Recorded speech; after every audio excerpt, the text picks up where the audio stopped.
देखो बच्चों, मैं आपको एक नई बात बता रहा हूँ। या ध्यान से देखें। 5, 10, 15 समांतर श्रेणी में है। क्यों है समांतर श्रेणी में? क्योंकि इसका इसके साथ अंतर और इसका इसके साथ अंतर बराबर है। कितना? 5, 5 का अंतर, इसलिए ये पद, तीनों पद समांतर श्रेणी में है। एक बात और, ये मध्य पद कहलाता है। ये मध्य पद जो है इन दोनों का 5 और 15 का समांतर माध्य होता है। वो कैसे? अगर मैं 5 और 15 को जोड़ के 2 का भाग दे दूं, 5 और 15 को जोड़ के 2 का भाग दे दूं, तो मुझे बीच का पद मिल जाएगा। देख लो, जोड़ेंगे तो कितना? 15 5 20, 20 बटे 2 करेंगे तो कितना मिलेगा? 10 मिलेगा। इसी प्रकार देखो, ये 4, 9, 14, 19, 24 ये समांतर श्रेणी में है ना? क्यों है? क्योंकि 9 में से 4 जाएंगे 5, 14 में से 9 जाएंगे 5, 19 में से 14 जाएंगे 5, 24 में 19 के 5, तो हर एक में 5 5 का अंतर है, इसलिए ये समांतर श्रेणी में है। अब देखो, अगर मैं 14 और 4 को जोड़कर 2 का भाग दूं तो मुझे 9 मिलेगा। देख लो, 4 + 14 बटे 2, तो ये हो जाएगा 18 बटे 2 बराबर 9, तो ये मिल गया। इसी प्रकार अगर मैं 14 और 24 को जोड़कर 2 का भाग दूं तो मुझे 19 मिल जाएगा। मैं ये सब क्यों बता रहा हूं कि आगे जो प्रश्न है उसको अपने को इस तरह से समझना पड़ेगा। तो ये हो जाएगा 24 और 28 और 10 38 बटे 2, तो 19 आएगा। देखो 19 मिल रहा है। तो इस तरह से आगे आप समझे, अगर ए बी सी समांतर श्रेणी में है,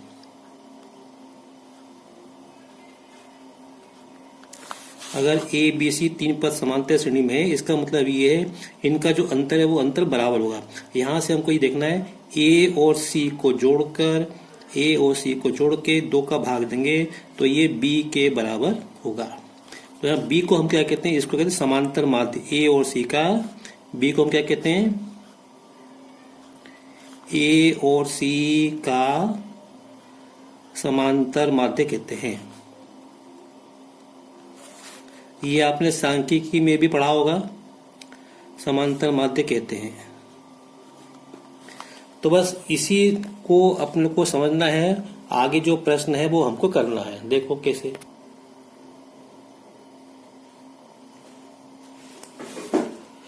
तो देखो, ये प्रश्न छोटा प्रश्न है। इसमें ए 7, बी 23 और सी ये 5 पद हैं। ये पांचों पद समांतर श्रेणी में है, एपी में है, मतलब ये पांचों पद समांतर श्रेणी में है। तो ए, बी और सी के मान निकालना है। ध्यान से देखो, ये समांतर श्रेणी में। अब आप ध्यान से देखो, ये 7, बी और 23 ये भी समांतर श्रेणी में। ये बी कहाँ है? 7 और 23 के बीच में है। तो अगर हम इन दोनों को जोड़कर 2 का भाग देंगे तो ये बी के बराबर होगा। तो 7 + 23 बटे 2 ये बराबर बी होगा। तो इनको जोड़ो, 23 और 7 30 बटे 2, तो क्या मिलेगा हमको? 15 मिलेगा। 30 में 2 का भाग दो 15, तो ये हमको बी का मान मिल गया। देखो, इसका मान मिल गया। अब देखो, अब अपना ये क्या हो गया? ये हो गया ए 7 15, बी के समय 15 लिख दिया, 23 और सी हो गया। अब ध्यान से देखो यहाँ पे कि ये 7 क्या है? मध्य पद है। 7 मध्य पद है ना? तो इन दोनों का जोड़ और फिर 2 का भाग देंगे तो हमको इसके बराबर मिलेगा। तो a + 15 बटे 2, तो ये 7 के बराबर होगा। तो इसको 7 के बराबर लिख दो। यहाँ से 2 का गुणा इसमें कर दो और 15 को उधर ट्रांसफर कर दो। 2 का गुणा 7 में करेंगे तो 14 आएगा, और 15 को उधर ले जाओ तो माइनस के हो जाएंगे। ठीक है? तो हो जाएगा 17 में से 15 जाएंगे तो 2 बचेंगे। देखो, ये 2 का गुणा 7 में करेंगे तो 14 आएगा, 17 नहीं आएगा। और 14 में से 15 जाएंगे तो -1, तो a का मान कितना मिला? -1। तो अब हमको a का मान मिल गया, b का मान मिल गया, अब हमें c का मान चाहिए। अब देखो फिर से, अब अपन मान देते हैं अपन। तो a के स्थान पे रखो कितना? -1, ये 7 हो गया, b के स्थान पे 15 है, 23 के 23, और c का मान निकालना है। तो देखो, ए का मान लिखा -1, 7 और बी का मान लिखा है मैंने 15 और 23 के 23। अब सी का मान निकालना है। अब देखो फिर से ये सभी पद समांतर श्रेणी में है, तो ये इन दोनों को जोड़कर 2 का भाग देंगे तो वो 23 के बराबर होगा। तो कर दो 15 प्लस सी बटे 2 बराबर 23। तो 2 का गुणा 23 में करो 46, तो सी बराबर 46 और 15 को उधर ट्रांसफर कर दो तो ये आएगा सी बराबर आएगा 6 में से 5 गया 1, 4 में से गया तो 31। तो इस तरह से अपन ने ए बी सी के मान निकाल लिए। फाइनली अपनी श्रेणी क्या हो जाएगी, ये -1, 7, 15, 23 और 31। हालांकि प्रश्न में अपने से पूछा नहीं है, मैं तो आपको समझाने के लिए बताया। आप देखो ये सभी पद समांतर श्रेणी में हैं, क्योंकि इनका अंतर कितना आ रहा 8, इसका इसके साथ अंतर 8 आ रहा है, इसका इसके साथ अंतर 8 आ रहा है और इसका साथ अंतर 8 आ रहा है। तो हमको तो क्या निकालना, ए बी सी के मान है, तो ए का मान -1 और बी का मान 15, सी का मान 31। तो फाइनल उत्तर लिख दो, ए बराबर -1, बी बराबर 15 और सी बराबर 31।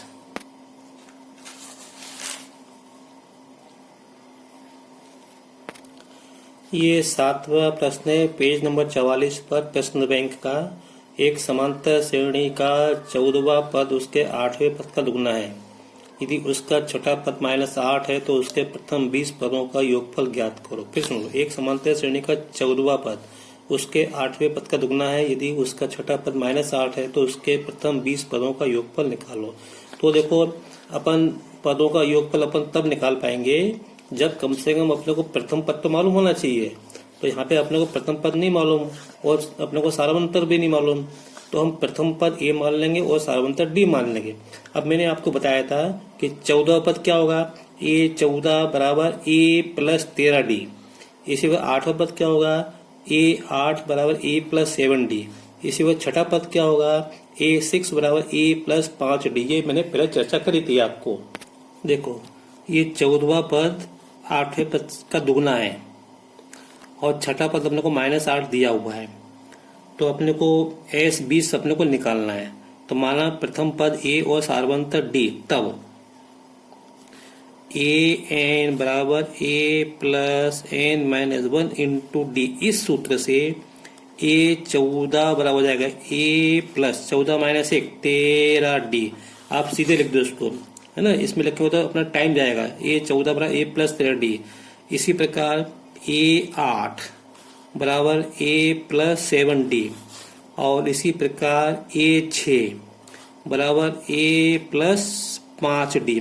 अब ये छठा पद अपने को दिया है, कितना दिया है, -8 दिया है। देखो तो इसके बराबर में तो आप लिख दो -8।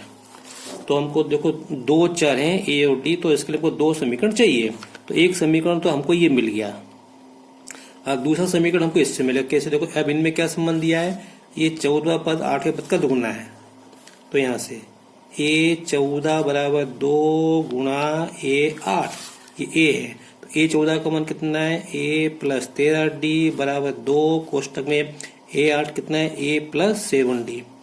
तो ए प्लस 13D बराबर 2 का गुणा इसमें कर दो तो 2A प्लस 14D। अब एक काम करो, ये ए और डी उधर ले जाओ तो इधर बचेगा 0 बराबर 2A माइनस ए प्लस 14D माइनस 13D। अपन उधर ले जाते तो पक्षांतर करते तो चिन्ह बदल जाते हैं, ये दोनों माइनस के हो जाएंगे। तो 2A में से एक तो ए बचेगा, 14D में से 13D जाएंगे तो प्लस के डी बचेंगे, बराबर 0 बराबर 0। चाहे इधर लिखो चाहे इधर लिखो, तो मैंने इधर लिख दिया। तो ये मेरे को दूसरा समीकरण मिल गया। एक समीकरण ये रहा यहाँ पे और एक समीकरण ये रहा, इनको अपन हल कर लेंगे। तो a प्लस 5D बराबर -8 और a प्लस डी बराबर 0। अब घटा देंगे, घटाने पे क्या होगा, चिन्ह बदलाएंगे, घटाने माइनस माइनस और इसका तो कोई चिन्ह होता ही नहीं है, तो कट जाएगा। 5D में से d जाएगा तो 4D और 8 में से माइनस तो माइनस के 8 बचेंगे। तो d बराबर हो जाएगा -8 बट्टे 4 बराबर -2। अब d का मान -2 आ गया, तो अब हमें a का मान निकालना है। ये d बराबर -2 इस समीकरण में रख दो, चाहे इसमें रख दो। तो मैं इसके अंदर लिख देता हूँ यहाँ पे। तो देखो a प्लस डी डी बराबर -2 समीकरण ए प्लस डी बराबर 0 में रखने पर, तो लिखो ए प्लस डी के स्थान पे -2 बराबर 0, तो ये हो गया ए बराबर 2 हो गया। अब हमको डी का मान मिल गया और ए का मान मिल गया, तो अब हम 20 पदों का योगफल निकाल सकते हैं। ए का मान मिल गया, डी का मान ये रहा, और एन बराबर 20, तो 20 पदों का योगफल निकालना है। तो एन पदों का योग ज्ञात करने का सूत्र क्या है, एन बटा 2 कोष्टक में 2a प्लस एन माइनस 1 गुणा डी। तो एन का मान कितना 20, तो यहाँ लिखो 20 बराबर 20 बटे 2 गुणा ए का मान 2 प्लस यहाँ पे हो जाएंगे 20 माइनस 1, डी का मान कितना है -2, तो 10 2 दूनी 4 20 में 19 दूनी 38, तो माइनस के 38 और बराबर 10, और 4 में से 38 गए तो कितने बचेंगे माइनस के 34, तो ये हो जाएगा माइनस के 340। तो 20 पदों का योग कितना होगा -340। अब आप सोच रहे होंगे कि ये योग माइनस में क्यों आया, क्योंकि जब हम श्रेणी बनाएंगे तो श्रेणी के अधिकतर पद माइनस में होंगे। आप चाहो तो देख लो यहाँ पे, मैं यहाँ पे श्रेणी भी बनाया था केवल आपको समझाने के लिए ना। तो ए का मान कितना है देखो 2, डी का मान कितना है -2, तो 2 में से 2 घटाना 0, 0 में -2 -4 -6, ये इस तरह से -6 -8 -10 -12 ऐसे अपना है। अब देखो अपने को छठा पद कितना दिया था मालूम है आपको, छठा पद 8 दिया था। देखो पहला दूसरा तीसरा चौथा पांचवा छठा पद, ये 1 6 देखो 8 मिल रहा है, ठीक है। केवल समझाने के लिए बताया मैंने आपको। देखो सभी पद माइनस में है तो इसलिए योग भी माइनस में मिलेगा अपने को। मुझे आशा है कि आपको सवाल समझ में आ रहे होंगे।